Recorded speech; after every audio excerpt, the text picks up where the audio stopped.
Time for some bacon, coffee, and eggs. Just clean this pan. I usually heat it up, throw a little bit of water in there, scrub it up, dump it out, wipe it, good to go.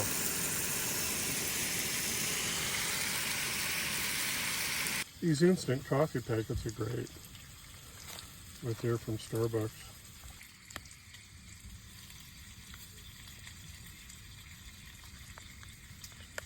There you go. Look at that. Hazelnut creamer, the best.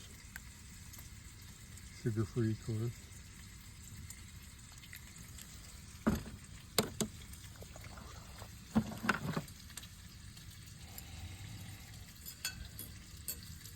A little bit of bacon grease on the fork.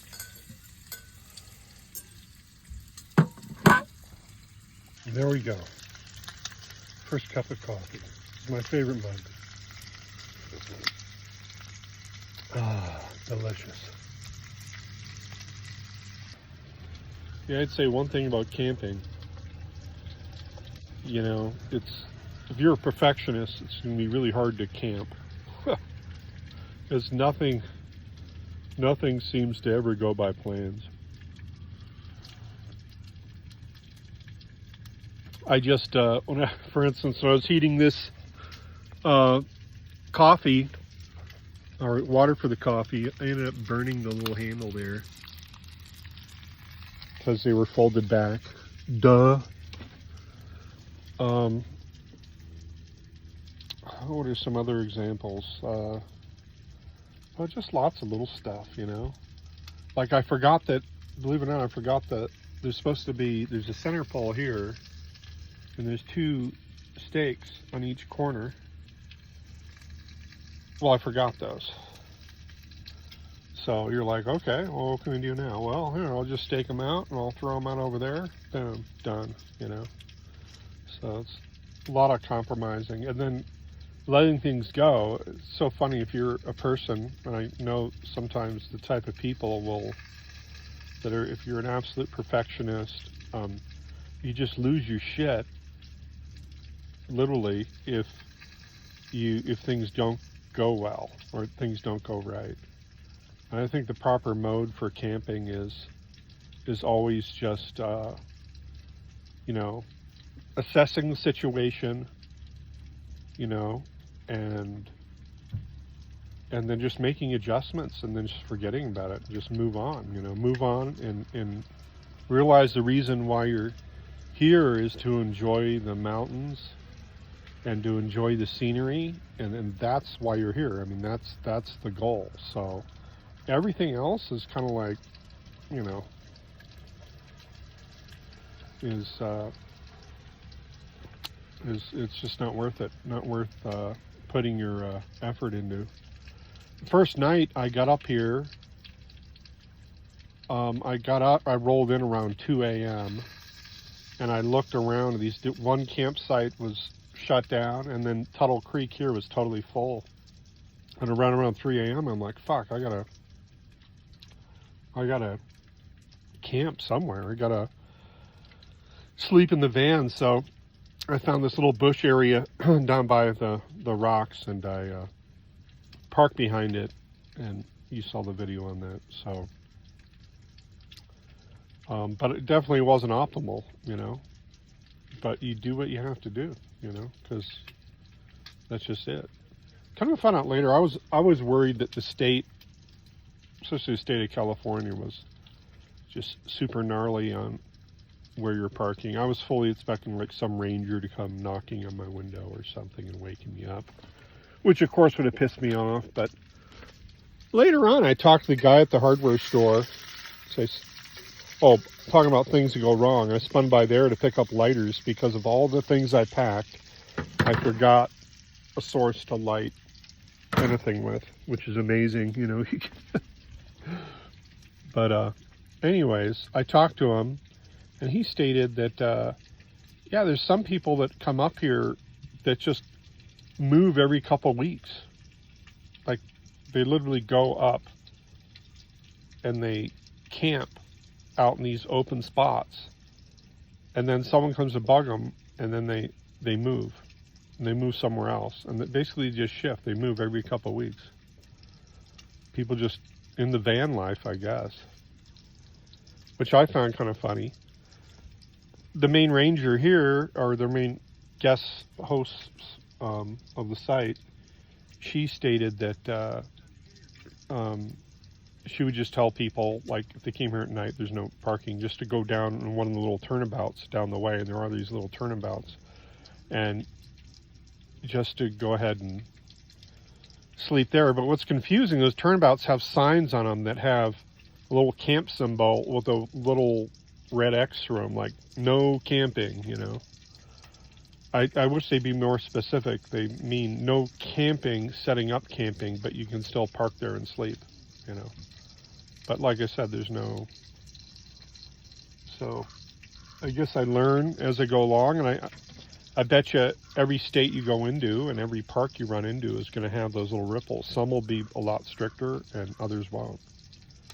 This one's a lot less strict, so I like that, you know. I was surprised, pleasantly surprised. Anyway, so what's the bacon doing here? Getting there.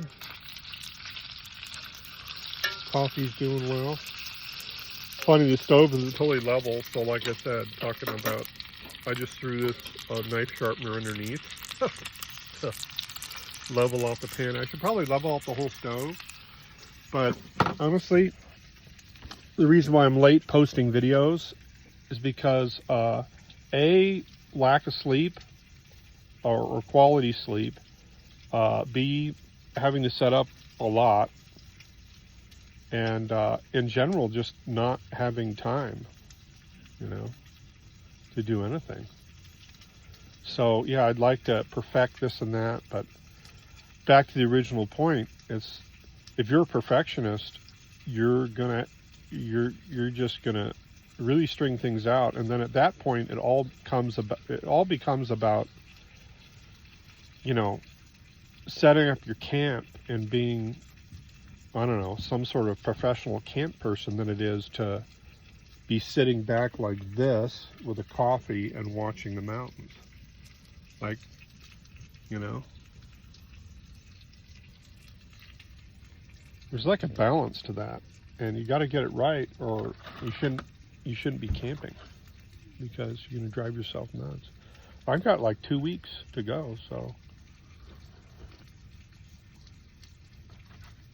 I don't want to drive myself nuts by the end of 2 weeks.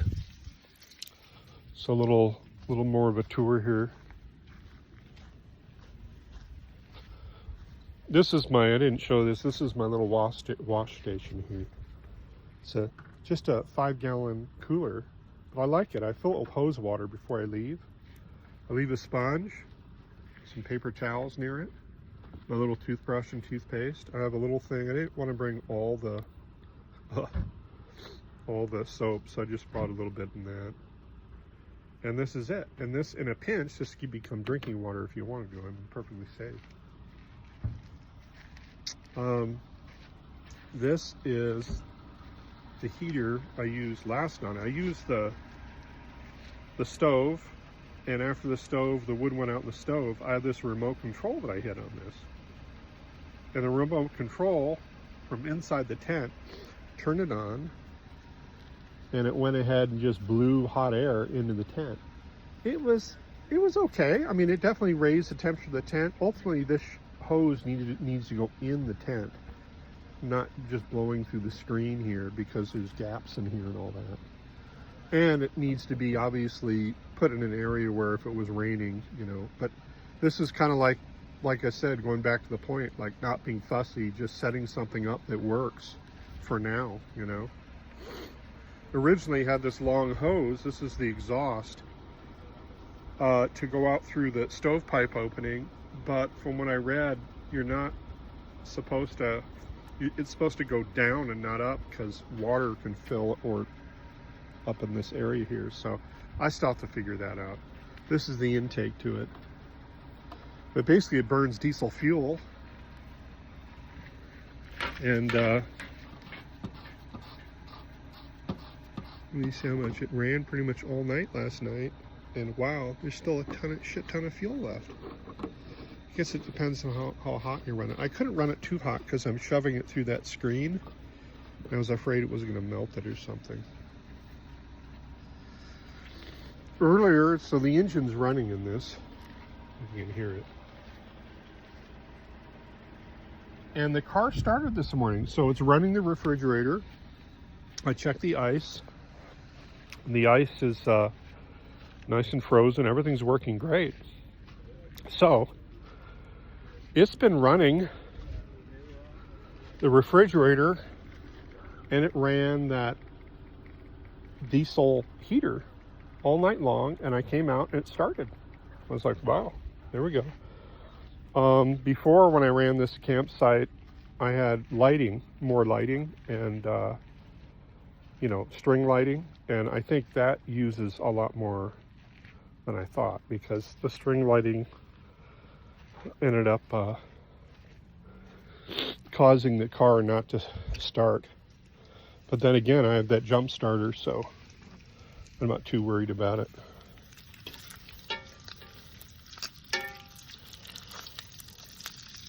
There we go.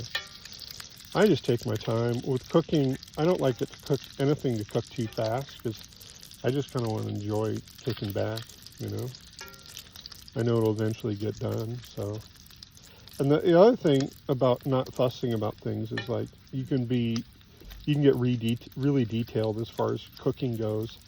Like, I could straighten out every piece of bacon here to make it sure it's all done perfectly and this type of thing. But, you know, like I said, it's not about that. It's about, you know, you just throw it on there, fine.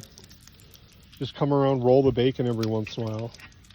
Sit back, enjoy the coffee, and enjoy the views, you know. This is the priority here, not really all of this. So if I burn this or that, whatever. I'm not going to worry about it. Oh, here's my mess of a tent set up here. Ooh, I got some cleaning to do. I have my carbon monoxide alarm here that I put by my bed. It's always important to have when you have sources of heat. The stove worked great last night, although once the hardwood caught, even though I only had 2 pieces of wood, oh man, it was super, super hot last night. This is where I blew the...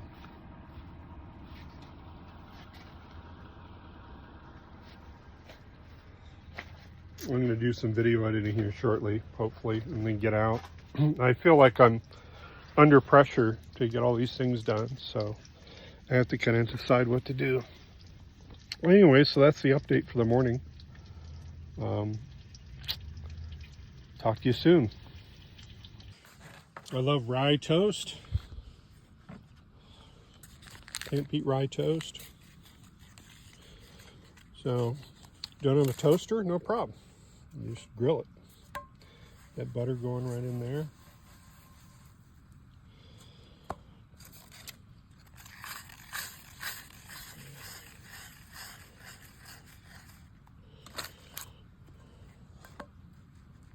See, the bacon's done to perfection. Oh yeah, oh yeah. Just let that simmer away. Then we'll flip it, do the other side, and do the eggs. We're good to go. All right. Eggs should always be cooked low and slow. How can you tell if you have a good egg or not?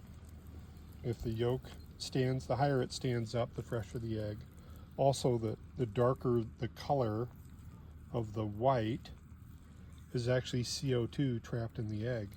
It almost looks like this egg is fresher than these eggs here. You see how clear that is? And see how dark that one is? So this is the fresher egg, but those are just little tips on that. When you're cooking eggs, I always make sure to go low and slow on the flame. Of course, my brother likes to cook it crispy eggs. I don't. I think eggs taste much better when you cook them nice and slow. And there's the toast. See that? You don't need a toaster. Toaster's overrated. And there we go. Perfection. So with cast iron pans, you take them off right away and wipe them down immediately, and then you don't have to wash them. There we go. Nice and clean. Another thing I think is a must is they have these what is it, Coglans? It's like a fold-up trash can, and it has a zippered lid, so you put the plastic on the inside. I put it right by the stove in the kitchen area, because as you're working on things, you just throw it in the trash. Right now I have a little the first of yellow jacket that showed up. It's kind of that time of the year anyways, and obviously leave the trash open, it's going to keep attracting more of them. So at this point, since I'm done and I've already thrown most of everything away, I just zip it up. For dinner, 2 cups of soup and a ham and cheese sandwich.